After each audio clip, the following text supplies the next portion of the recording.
ஒன்று இன்ஸ்டால் இருக்குன்னு கை கொடுத்துருக்கீங்க. அப்புறம் உங்கள்கிட்ட இல்லாமல் இருக்குமா? இன்னொரு ஸ்கூல் இருந்தப்ப 6th படிக்கிற பையன் இன்ஸ்டால் யூஸ் பண்ணுற மேடம் எத்தனை ஐடி இருக்குன்னா 6 ஐடி யூஸ் பண்ணுறேன். சரியா? இல்லைன்னா சந்தோஷம்தான். யாருக்கு இன்ஃபார்ம் பண்ணுவீங்களா? அப்படிலாம் வேற யாருக்கு இன்ஃபார்ம் பண்ணலாம்?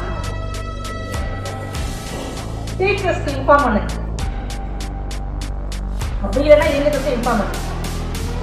இன்ஃபார்ம் பண்ணா என்ன கான்டாக்ட் நம்பர்? சூப்பர்.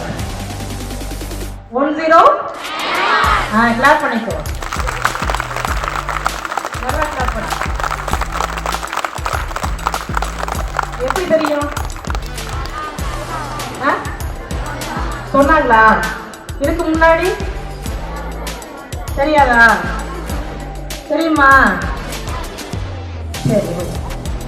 ஸோ நீங்கள் என்ன செய்யணும்? மறக்காம 1091 1091க்கு கால் பண்ணுங்க. கால் பண்ணுவீங்களா? இனிமே ஃபர்ஸ்ட் நோ சொல்லுவீங்களா? யாருக்கு நோ சொல்லுவீங்க? அது மெயின். உங்களை அபியூஸ் பண்ணுறவங்களுக்கு என்ன செய்யணும்? நோ சொல்ல கற்றுக்கணும். தென் தயக்கம் இல்லாமல் இன்ஃபார்ம் பண்ணுங்க. ஐயோ நம்ம அப்படி பண்ணிட்டாங்களே, நம்ம சொன்னோம்னா இதாக ஆயிடுமோ. தயக்கம் இன்ஃபார்ம் பண்ணுங்க. யாருக்கு இன்ஃபார்ம் பண்ணுவீங்க? நீங்கள் யாரை நம்புறீங்களோ, உங்கள் ஃப்ரெண்டாக இருக்கலாம், சரியா? இல்லை அப்படின்னா உங்களுடைய பேரண்ட்ஸாக இருக்கலாம். உனக்கு யாருக்கு போலீஸ் கனெக்ட் பண்ணலாம். சப்போஸ் நம்பருக்கு லைன் கிடைக்கல, வேறு எப்படி கனெக்ட் பண்ணலாம்? போலீஸ். நான் அடுத்ததுக்கு வரேன். போலீஸ் 100. நார்மலாக எல்லாருக்கும் தெரிஞ்ச நம்பரு 100. இன்னொரு நம்பர் இருக்கு 1098 போலீஸுக்கு. Child helpline. இன்னொரு நம்பர் என்னது?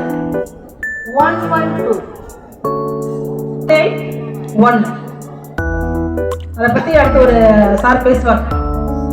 12 வயசுக்கு மேலே உள்ள லேடிஸ்க்கு எதுவும் பிரச்சனை அப்படின்னா 181 படிக்கணும்னு ஆசைப்படுறீங்களோ, எதெல்லாம் திறமைகளை வளர்க்கணும்னு ஆசைப்படுறீங்களோ இந்த ஸ்டேஜில் தான் கற்றுக்க முடியும். ஸோ நீங்கள் இப்படியே உட்காந்து இருந்தீங்க அப்படின்னா அடுத்து என்னவா இருக்கும்? உங்களுடைய வளர்ச்சியும் என்னவா இருக்கும்? உங்களுடைய பிரெயினோட ஐக்யூ லெவலும் அதே மாதிரி தான் இருக்கும். ஸோ நீங்கள் இப்போ என்னென்னலாம் படிக்கணும்னு நினைக்கிறீங்களோ, எதெல்லாம் சாதிக்கணும்னு நினைக்கிறீங்களோ